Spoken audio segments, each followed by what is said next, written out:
a game. Whew. I mean, that was incredible. That was amazing. Gambit closing it out there in the end, but let's go back a little bit. I don't even know what to call out here because it was just complete domination from Diamond and Gambit in the beginning, and then it all flipped the other way. Yeah, so for people watching, we're here prepping our notes. Okay, we're going to talk about the early game, how Gambit got ahead, and it's like, okay, now scrap that. Okay, we're going to talk about CLG got ahead again, and then we got all these replays lined up. We're going to, oh no, CLG won that. I lost that right in the end. So I'm going to throw out all my early game notes. Couple things I want to talk about is Gambit is resilient. They find a way to play the game a little different than everybody else, but I really think they need to work on their warding still.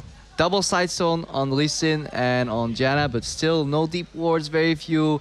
It seems like they don't really want to buy pink wards unless it is to spot Vayne.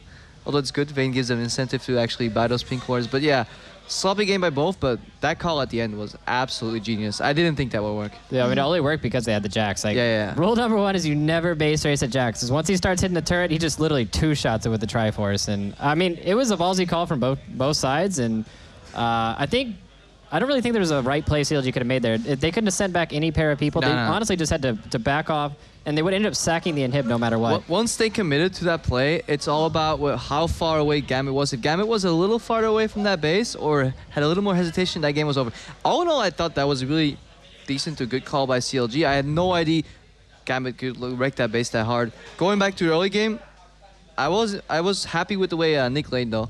We said Nick's laning phase not so good, but he came out on top versus Link, and he definitely had the momentum for Gambit in the early game. Yeah, he solo killed him, didn't he? Yeah, he did. And Diamond, I mean, we were enjoying those plays all around. He had that kill on at least very early on, if we still remember it.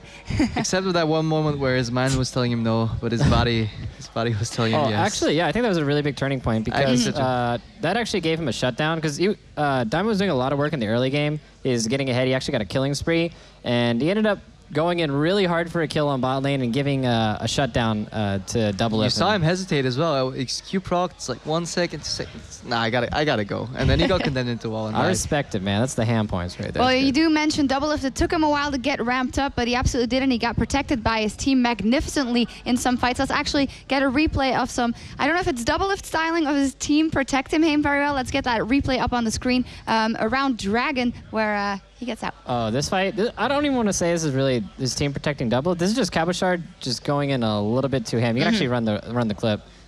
Pay attention to Kassan as well.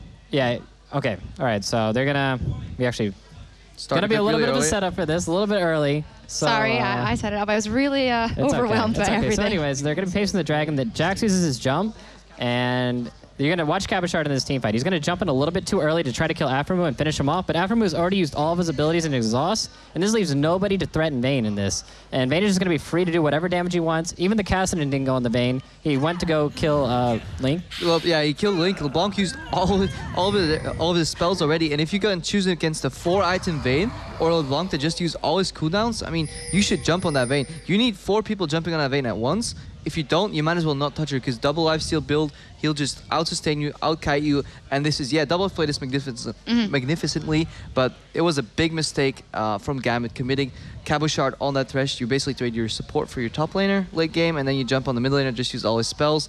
Definitely a big mistake, but CLG came out on top, and it looked for such a long time that they were going to take this game. Yeah, just before that also they made that play at Baron, then they couldn't take down Baron because Link had a little accident there around the Baron pit, but they won that fight here, and let's get the next replay up on the screen because they managed to do well around Baron again as well. So yeah, we were in full prep mode here thinking CLG was going to take the game, so that's why there are 2 clips. We can roll the clip already.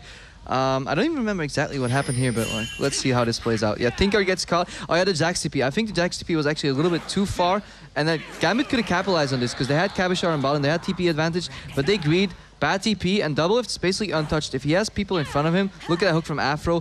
Immediately, people can follow up, but double lift's is untouched. He kites out of every ability. Kassan E doesn't hit him, and at this point, there's too little damage left to clean up, so Gambit just has to bail. They have to get out of there, and at this point, it's so rough for them. And I really would have liked more spacing from Gambit. They sent Cabochard bottom. I would have liked them to keep Cabochard with them. He didn't have any vision. Sure, he had TP advantage, but he could never exploit that because he never saw who was coming to get him. So Gambit tried to set up a bait.